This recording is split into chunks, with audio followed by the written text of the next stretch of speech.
picks into the NFL Draft Day 1 contest for your free chance to win. All right, we're counting down, just hours away from the first pick. According to Fox Bet Sportsbook, Travon Walker is currently a minus 250 favorite to go number 1 overall to the Jaguars. The Georgia defensive end has decided not to attend the event in Vegas, opting instead to watch it with family and friends at a hotel in Atlanta. Shannon, it has been a while since we had this many question marks at the top of the draft. Yeah, exactly. You're on the clock. Who's the best player in this draft? Skip, because there's been no consensus number 1 pick. At one point in time, it was the big tackle from Alabama, Evan Neal. He was number 1. And then the big tackle from NC State, and then he was number 1. And then Aiden Hutchinson, the defensive edge rusher out of Michigan, he was number 1. He still could be. He still could be number 1. And now all of a sudden, this edge rusher from the University of Georgia is rising up the draft board. Skip, I'm looking at his stats. In his entire college career, he had 9.5 sacks, 13 tackles for loss, and one forced fumble in 3 years. Hutchinson had that just last year. But if you look at him at the combine, Skip, and what you wanted to happen, you're like, okay, let me see to put the tape in. And he played okay, but his tape don't match what he did at the combine. A man that size that moved like he moved, he should have had Hutchinson. He should have had Hutchinson's numbers. He ran 4.5. Yeah, at what, 270? 272. And Skip, and when you look at what they got at that defensive line in Georgia, all those guys, I get it could be hard. You're on a rotational system, but he flashed at times, but he didn't flash as much. How many double teams do you think he drew? No, seriously, they're loaded. Yeah, there are. I mean, because you got Jordan Davis. And Devontae Wyatt. These are first-round picks. Right. And you had Nakobe Dean, who was the linebacker who won the Buckets Award. Yep. So, yes, it's hard for me. I think if he goes number 1, what they're saying is that his ceiling is higher than Hutchinson's. That's what they're saying, okay. because the tape production, Hutchinson was a better player than he was in college now. Agreed. If we just looking at the tape. Yep. And his tape matches what he did at the combine, because I think Hutchinson performed well at the combine. But this kid was off the chart at the combines. But I didn't see off the chart at the University of Georgia. I saw him splash, Skip. I saw him make some plays, but he wasn't like Micah.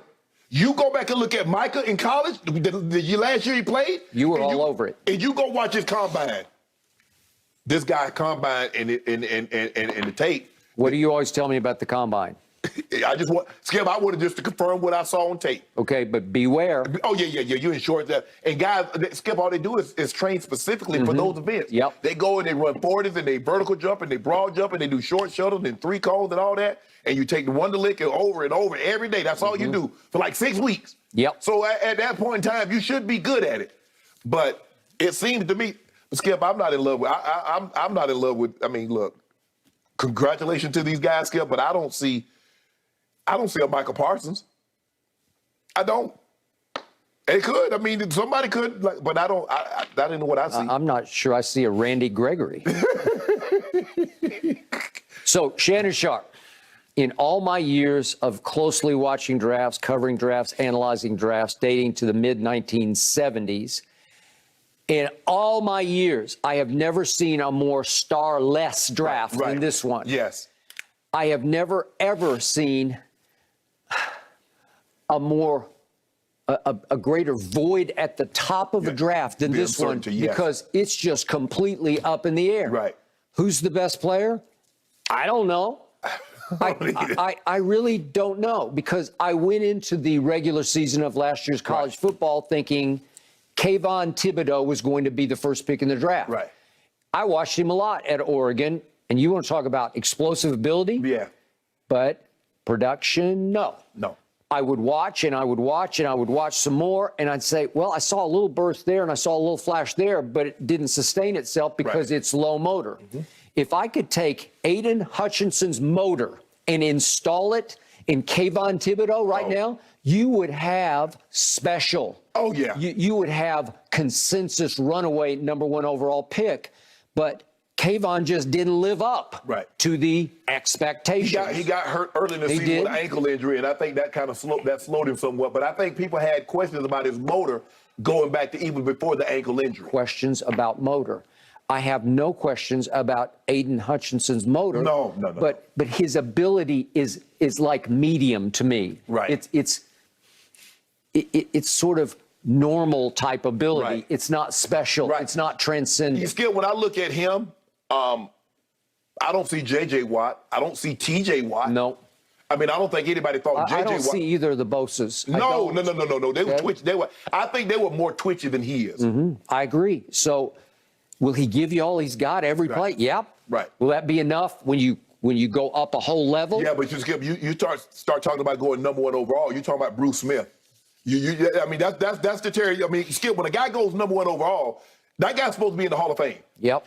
He's supposed to have 8 to 10 Pro Bowls. He needs to be 5, 6 times first team All Pro. That's what you're talking about when a guy goes number 1 overall. You said he's of all the players in the draft. Yep.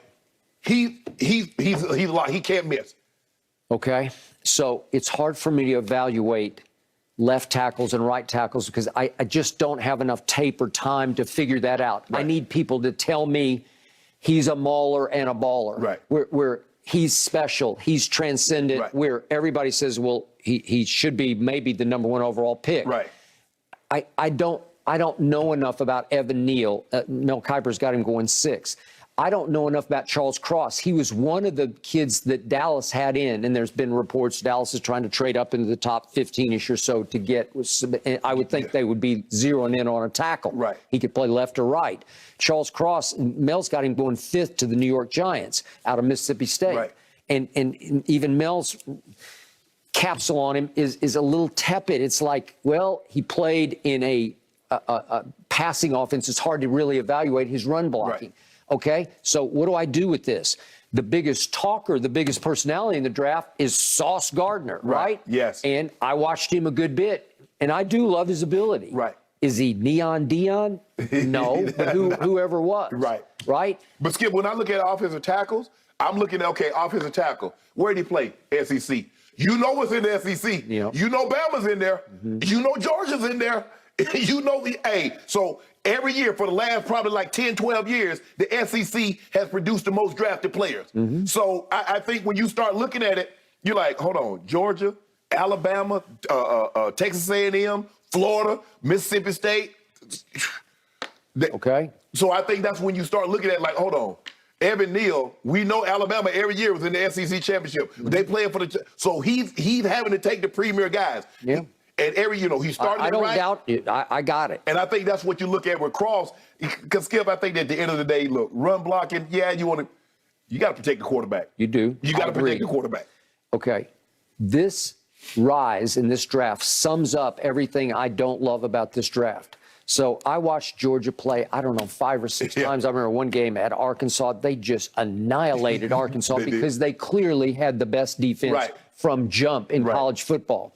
So I'm watching, and now to your point about Travon Walker. Right. In all the times I watched Georgia, all the way up through the championship game, I never fixated on Travon Walker. Right.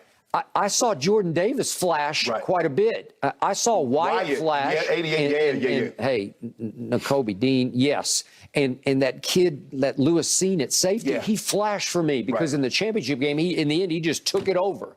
Okay, so I see player, but I don't see Travon Walker because nobody's talking about Travon Walker. And over the last month, off his combine, he didn't shoot up the draft. He skyrocketed up the draft from, I'm thinking maybe a 2nd-round pick. He's now, everybody's mocking him number 1. Yes. And I'm mocking that, right?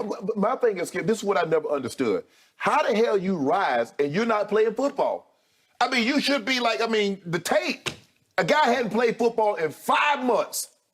Now, all of a sudden, he's skyrocketing up the draft board based on 4.5. That's it. 4.5. That was a 40-yard dash. I got it. I know.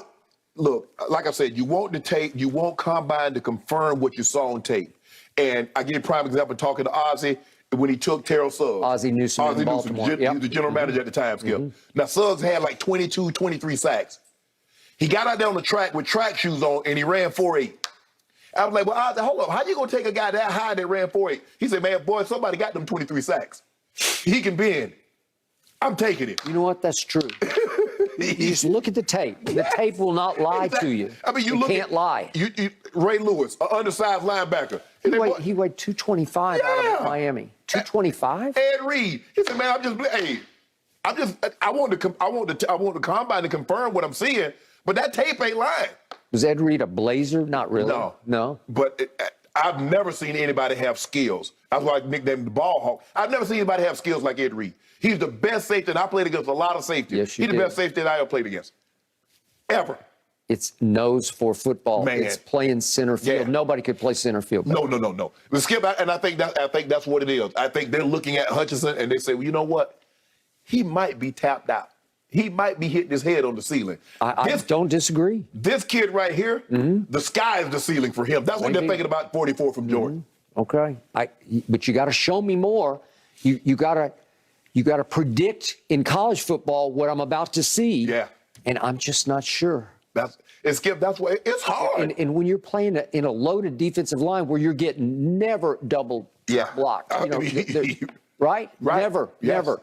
You're going solo every time. And you gave me those numbers. That's all you got? That's all. Yeah. In 3 years of college, he had 9.5 sacks. Okay. So what do we love the most when we debate drafts? We love the premier position in all of sports, quarterbacks. Right.